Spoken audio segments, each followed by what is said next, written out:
നമസ്കാരം. ആധാർ കാർഡും voter ID കാർഡും ബന്ധിപ്പിക്കുന്നതിൽ നിർണായക ചർച്ചകളിലേക്ക് കേന്ദ്ര സർക്കാർ കടക്കുകയാണ്.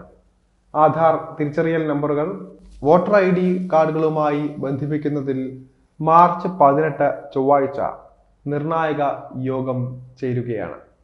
മുഖ്യ തെരഞ്ഞെടുപ്പ് കമ്മീഷണർ യാനേഷ് കുമാർ വിളിച്ച യോഗത്തിൽ കേന്ദ്ര ആഭ്യന്തര മന്ത്രാലയത്തിലെയും നിയമനിർമ്മാണ വകുപ്പിലെയും സെക്രട്ടറിമാർ പങ്കെടുക്കും.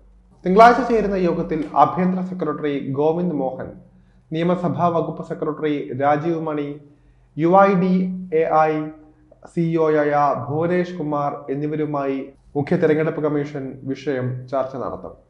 ആധാർ കാർഡും വോട്ടർ ID കാർഡും ബന്ധിപ്പിക്കുന്ന കാര്യത്തിൽ നിർണായക തീരുമാനം ഈ യോഗത്തിൽ ഉണ്ടായേക്കുമെന്നാണ് അറിയുന്നത്. 3 മാസത്തിനുള്ളിൽ നിലവിലെ പരാതികൾ പരിഹരിക്കാനുള്ള നടപടികൾ സ്വീകരിക്കും എന്നാണ് തെരഞ്ഞെടുപ്പ് കമ്മീഷൻ അവകാശപ്പെടുന്നത്. ഉടൻ തെരഞ്ഞെടുപ്പ് നടക്കുന്ന സംസ്ഥാനങ്ങൾക്ക് മുൻഗണന നൽകുമോ എന്ന് വ്യക്തമല്ല. ആധാറും വോട്ടർ IDയും നിർബന്ധമായും ബന്ധിപ്പിക്കണമെന്ന നിലപാടിലാണ് തെരഞ്ഞെടുപ്പ് കമ്മീഷൻ ഉള്ളത് എന്നാണ് ദേശീയ മാധ്യമങ്ങൾ റിപ്പോർട്ട് ചെയ്തിരിക്കുന്നത്. വോട്ടർ പട്ടികയിൽ കൃത്രിമം നടന്നുവെന്ന പ്രതിപക്ഷ പാർട്ടികളുടെ ആരോപണങ്ങൾ സജീവമാണ്.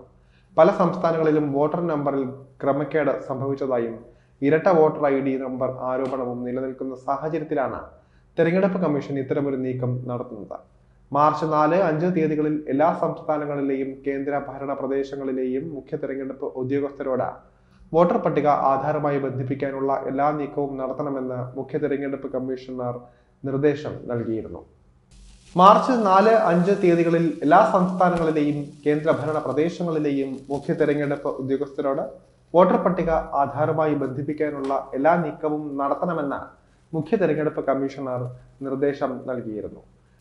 2021 ജനപ്രാതിനിധ്യ നിയമം ഭേദഗതി ചെയ്ത ആധാറും വോട്ടർ IDയും ബന്ധിപ്പിക്കണമെന്ന വ്യവസ്ഥ കേന്ദ്രം കൊണ്ടുവന്നിരുന്നു. പാർലമെന്റിലും പുറത്തും പ്രതിപക്ഷം വോട്ടർ പട്ടികയിലെ ക്രമക്കേടുകളും ഇരട്ട വോട്ടർ കാർഡ് നമ്പർ ആരോപണങ്ങളും നിരവധി തവണ ഉന്നയിച്ചിരുന്നു. മഹാരാഷ്ട്രയിലെയും ഹരിയാനയിലെയും വോട്ടർ പട്ടികകളെക്കുറിച്ചും ചോദ്യങ്ങൾ ഉയർന്നിരുന്നു.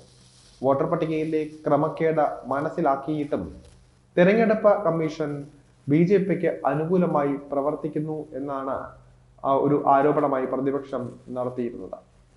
കൂടുതൽ നടപടി യോഗത്തിന് ശേഷമാകും മുഖ്യ തെരഞ്ഞെടുപ്പ് കമ്മീഷണർ നൽകുക. എന്തായാലും ഇതുമായി ബന്ധപ്പെട്ട് നിർണായക തീരുമാനം വരും മണിക്കൂറുകളിൽ തന്നെ അറിയാൻ കഴിയുന്നതായിരിക്കും.